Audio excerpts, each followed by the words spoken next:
Salut, moi c'est Camilla et j'étudie présentement en sciences lettres et arts au Cégep de Sherbrooke.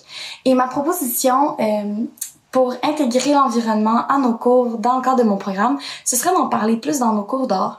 On utilise toutes sortes de matériaux sur toutes sortes de supports dans nos cours d'art, mais on parle jamais de leur durée de vie, de leur toxicité une fois qu'ils sont dans l'environnement ou quand on nettoie nos outils avec l'eau dans les lavabos.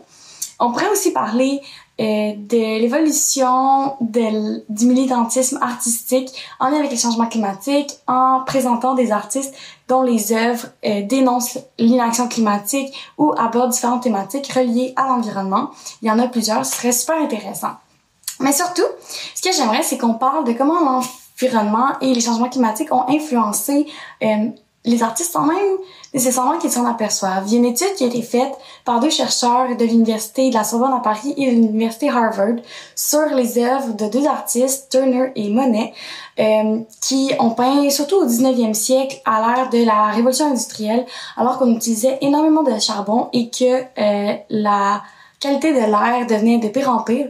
Puis ce qu'on peut observer, en fait, ce que les chercheurs ont observé, c'est que leurs œuvres deviennent de plus en plus sombres au fil du temps.